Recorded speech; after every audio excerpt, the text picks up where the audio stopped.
Patricio, la ley prohíbe expresamente prohibir a un periodista cubrir de manera adecuada la información.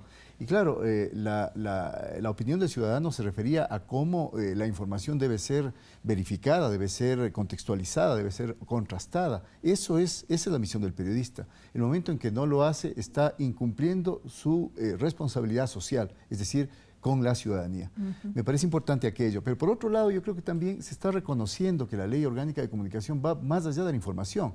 La Ley Orgánica de Comunicación lo que aborda es de manera integral los contenidos que se difunden a través de los medios. Por eso es que se habla de incorporar, por ejemplo, contenidos de producción nacional a nivel audiovisual, contenidos musicales a nivel audiovisual, pero por supuesto nos encontramos frente al problema de que una cosa es lo que se estipula en la ley y otra cosa es el complejo, el difícil proceso de aplicación de una ley.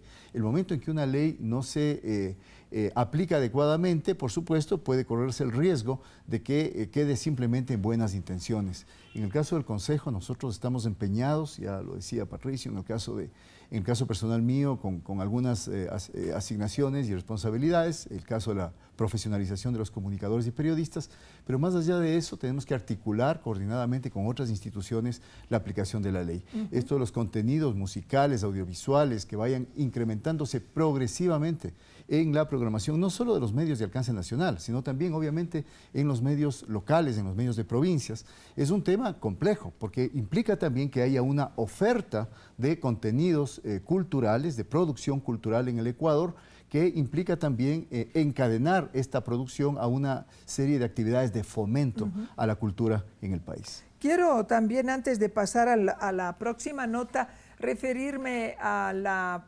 consejera Paulina Mogrovejo, porque el tema de los derechos también es otro tema muy importante y a veces en provincia convivimos entre diferentes nacionalidades, con diversidades, ¿no?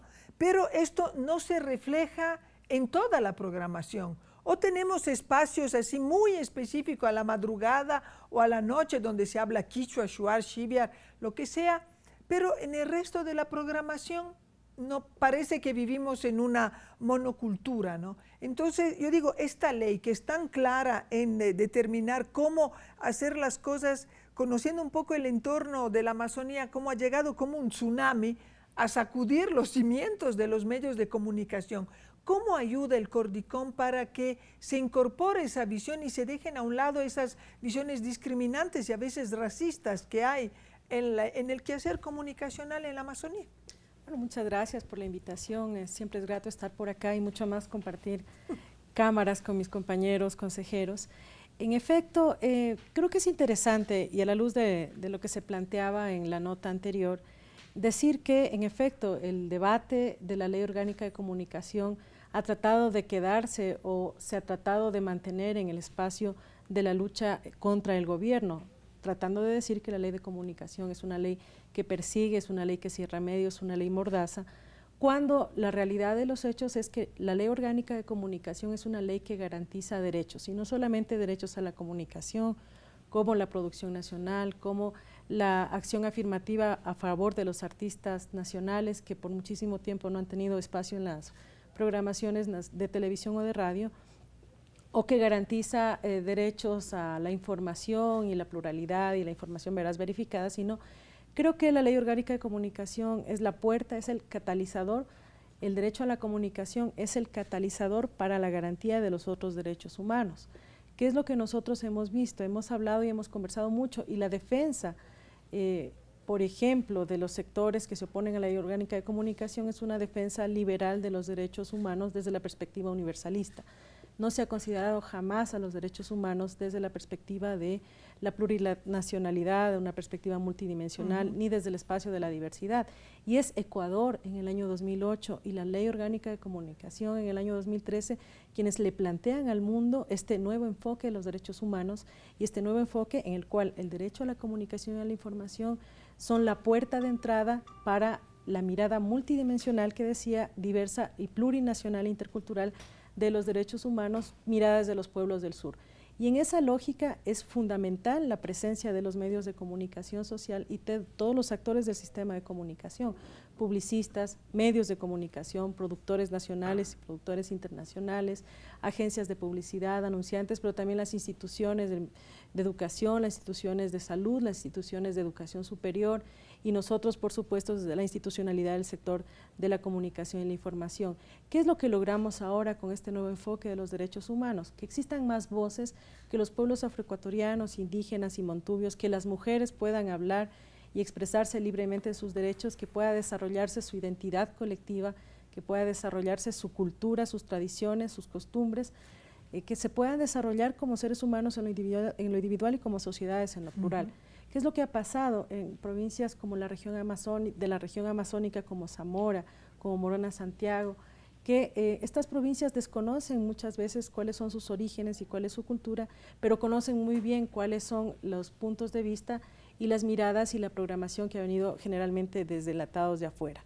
Ahora, con la Ley Orgánica de Comunicación, es posible promover las identidades colectivas de Zamora, de Morona Santiago, de la provincia de Napo, de Sucumbíos, y estas identidades colectivas vistas positivamente, no como el ridículo, no como la burla, no como la revictimización de su historia de exclusión, sino como una promoción de sus orígenes, de sus saberes ancestrales y de todo aquello que son y que representa también la riqueza de nuestro país. Tenemos que seguir aquí en Inunque, nuestra tierra. Nos vamos a la provincia de Napo con una nota de Juan Sarmiento que nos cuenta que los medios de comunicación en la Amazonía no tienen mucho personal, pero ¿qué dicen y cómo están hoy? Veamos. Si a nivel nacional el 91% de los medios de comunicación son privados, es decir, con fines de lucro, en la Amazonía también existen medios privados, pero sin fines lucrativos. Es el caso de Radio Olímpica de Napo, cuyo propietario, el licenciado Fausto Velástegui, con 40 años de experiencia en medios de comunicación, hace números y encuentra que el ingreso por cuñas no cubre el gasto corriente de su estación en la que laboran 5 personas. Nosotros cumplimos la ley ya que con el personal que labora aquí en nuestro medio, cumplimos con todos los pagos y beneficios que la ley ordena.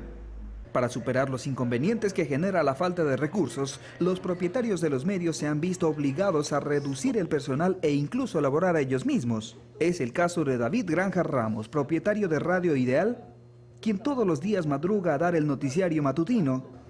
Él está seguro que su medio de comunicación privado sí ha sido privado, pero de ingresos económicos, totalmente contrapuesto a la realidad de los grandes medios privados. Por ejemplo, de medios grandes como determinados canales de televisión en el feriado bancario. Entonces, ¿qué democracia podían tener los ciudadanos en esos medios si los propietarios de los bancos eran también propietarios de los canales de televisión?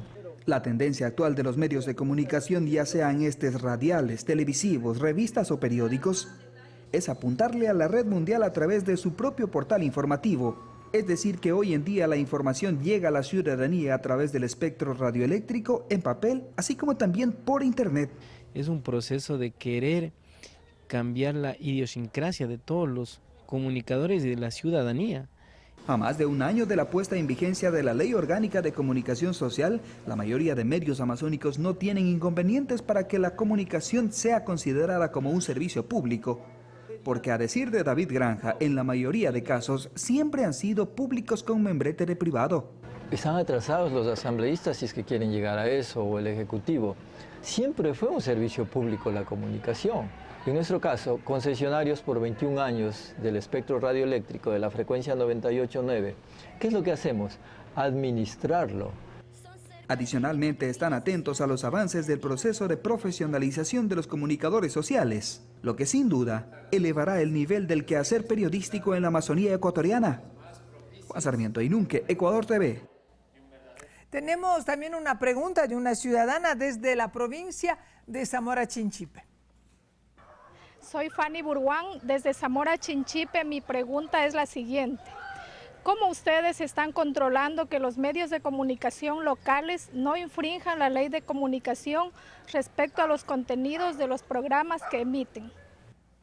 Esto es un tema álgido, ¿no? Porque no es que hay que censurar lo que se dice en los medios de comunicaciones locales, pero sí, todo el mundo, yo siempre hago el ejemplo del Sinchi, de Pantaleón y las visitadoras. A veces hay periodistas en la Amazonía que ocupan un poco este rol, que se vuelven como castigadores, vengadores, que desde los micrófonos, porque hay que ser honestos, la radio todavía es el medio en la Amazonía, pues deciden quién es bueno y quién es malo, y a veces se pasan de la raya. Entonces, eso me parece un punto importante, porque a veces los ciudadanos me dicen, estamos a la saga de lo que nos toca escuchar en la radio y no hay cómo defenderse. Y van, pero con todos los cañones, con la artillería pesada, y uno no sabe cómo hacerlo. Entonces, volvemos a esa realidad un poco así, tan pequeña, tan familiar, que nos conocemos todos, pero que a la hora del café, pues en vez de ser una ventaja, parece una desventaja. Patricio. Bueno, primero que no control. Nosotros, al menos como Consejo de Regulación, lo que hacemos es regular y, por supuesto, establecer todas las acciones afirmativas que sean del caso para desarrollar nuevos medios, desarrollar la información y la comunicación. Si pudiésemos hablar de control, o si vamos a hablar de control, hay una institucionalidad ya creada para aquello, es la superintendencia la que tiene ese encargo, pero creo que el mayor lo tienen los ciudadanos y ciudadanas. El control tiene que venir de los ciudadanos y ciudadanas, que deben ser mucho más participativos y más críticos respecto de lo que se propone o se plantea medio. Exactamente desde los medios de comunicación. Y con la ley en la mano que te da las herramientas para reclamar esos derechos, Hernán o Paulina. Bueno, y quería referir al otro tema también, cómo democratizar la comunicación. Artículo 95, artículo 96 de la ley. La propaganda y publicidad estatal tiene que dirigirse ahora, con la nueva ley, a los medios locales, a los medios de menor tiraje, aquellos medios que, como decía el ciudadano entrevistado, históricamente han sido excluidos de este tipo de medio, de recurso, a través del cual se sostienen económicamente. Artículo 96, el 10% del total de publicidad privada también tendrá que dirigirse a medios de menor cobertura, a medios regionales, a medios locales.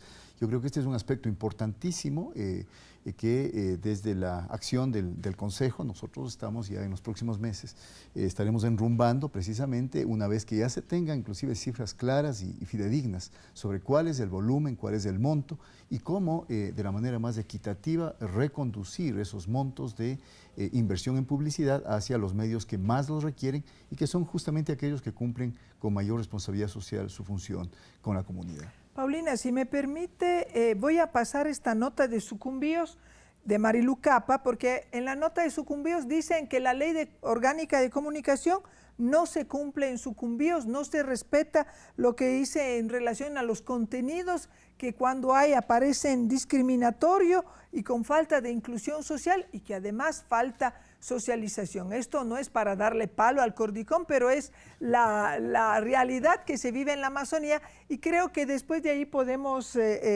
entrar contigo por el tema de contenidos y también de los derechos. O sea, ¿qué hacer cuando un ciudadano se siente que el medio de comunicación no responde a lo que uno quiere? Vamos con la nota de Sucumbíos.